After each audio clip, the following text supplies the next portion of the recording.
Most people believe that a narcissist is simply someone who loves their own reflection. They think of it as a personality quirk, a bit of vanity, or a loud ego. But in the cold, analytical world of FBI profiling, the narcissist is classified as something far more sinister. Joe Navarro, a veteran profiler with 25 years in the Bureau, calls them social predators. They don't just want your attention. They want your resources, your emotional submission, and your absolute worship in his landmark analysis of dangerous personalities.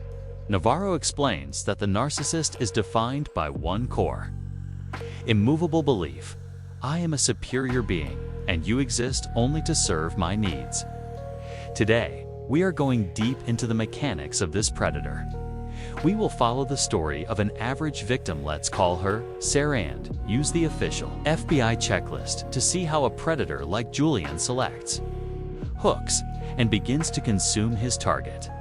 Julian didn't just meet Sarah, he profiled her.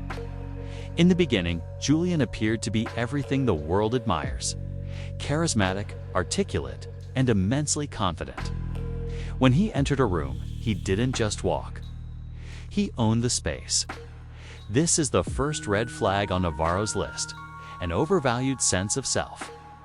Julian believed he was a special person who should only associate with other, high-status individuals.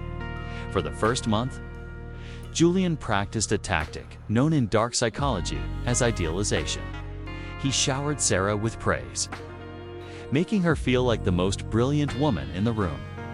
But if you looked closer through the lens of a profiler, you would see that Julian was actually preoccupied with fantasies of unlimited success and power. He wasn't in love with Sarah. He was in love with the way Sarah served as a mirror, reflecting his own perceived greatness back at him. According to the book, this is the grooming phase. Julian required excessive admiration, what Navarro calls praise-feeding. He would tell stories of his heroic exploits at work, often exaggerating his role or diminishing others to make himself look like the lone genius. To Sarah, it looked like ambition. To an FBI agent, it looked like a diagnostic marker, a grandiose sense of self-importance that demands constant validation. The first crack in the mask appeared during a simple dinner. Sarah had received a promotion at work. She was excited and wanted to share her joy. But the moment the spotlight shifted away from Julian, his demeanor changed. The warmth in his eyes vanished, replaced by a cold, reptilian indifference. Joe Navarro highlights this as the most chilling trait of the narcissist: a profound lack of empathy. They are fundamentally unable or unwilling to recognize the feelings and needs of others. To Julian, Sarah's promotion wasn't a reason for joy. It was a threat to his dominance. He spent the rest of the evening demeaning her company and explaining why her success was mostly luck. This is a key behavior in the profile. The narcissist is interpersonally exploitative. They take your emotional energy, your time, and your empathy, but they never, ever give it back. As we conclude the first part of this case study, let's look at the first 5 items on the FBI's narcissistic personality checklist. Ask yourself if the person in your life does the following. 1. Do they have a grandiose sense of self-importance? 2. Are they preoccupied with fantasies of unlimited power or brilliance? 3. Do they believe they are special and can only be understood by high-status people? 4. Do they require excessive admiration? And 5. Do they have a sense of entitlement, expecting special treatment without earning it? If you answered yes to these, you aren't just dealing with an ego. You are dealing with a predator. In the next part, we will explore the narcissistic injury, the terrifying rage that follows, and the FBI's final verdict on how to survive a Julian asterisk as the relationship progressed. Sarah entered the second phase of the narcissistic cycle, devaluation. Joe Navarro explains that once a narcissist has hooked their target and secured their admiration, the target loses value. They become a mere tool, an appliance in the narcissist's household. Julian's charm was now gone, replaced by what profilers call the sense of entitlement. He believed Sarah's only purpose was to comply with his every whim. When she didn't, Julian didn't just get upset. He felt injured. In the world of dark psychology, this is known as narcissistic injury.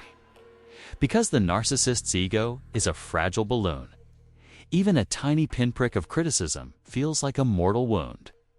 Joe Navarro describes how this injury leads to narcissistic rage. Julian began to use psychological warfare. He employed gaslighting, telling Sarah she was too sensitive, crazy, or misremembering his insults. He began to isolate her, a classic move from the predator's playbook.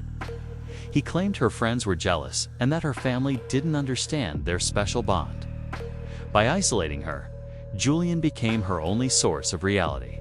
Notice the behavior here. Navarro notes that narcissists are often envious of others or believe that others are envious of them. Julian couldn't stand the thought of Sarah having a support system that might see through his mask. He had to destroy her confidence so that she would never think she was good enough to leave. He was snobbish, arrogant, and haughty traits that Navarro lists as primary indicators of a dangerous personality. Let's look at the remaining items on the FBI checklist to complete the profile. Does the person you are analyzing exploit others to achieve their own ends?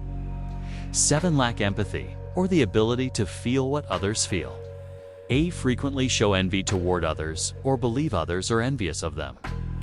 9. Demonstrate arrogant and haughty behaviors. And 10. Show a lack of remorse or a history of leaving a trail of broken relationships. Navarro is blunt in his book. These people do not seek help because they don't believe anything is wrong with them. They think you are the problem. They view themselves as the ultimate victim or the ultimate hero, but never the villain. This lack of self-awareness makes them immune to traditional emotional appeals. Sarah finally escaped. But it wasn't through reasoning. She learned the hardest lesson of dark psychology. You cannot fix a narcissist. Their brain is wired for consumption, not connection. Following the FBI's survival strategies, she went no contact. She realized that Julian fed on her reactions, whether they were tears, anger, or pleas for change. By becoming gray rock, boring, unresponsive, and emotionally flat, she eventually became useless to him. Julian didn't stay brokenhearted for long. As Navarro warns, the predator will always find a new supply. Julian was seen with a new trophy target within weeks, repeating the same cycle of idealization and devaluation. He didn't change. He just found a new host. Joe Navarro concludes his analysis with a final, chilling warning. The most dangerous thing about a narcissistic predator is their ability to blend in. They aren't the monsters under the bed. They are the charismatic boss, the charming boyfriend, or the inspiring leader. They use their grandiosity as a shield to hide their inner emptiness. As you finish listening to this case file, take a hard look at the people around you. Dark psychology isn't just a fascination with evil. It is a tool for survival. Trust the profile. Trust the behaviors, not the words. Because, as an FBI profiler would tell you, your safety and your sanity are more important than their ego. Stay vigilant. Stay safe. The predator is only powerful as long as you believe the mask.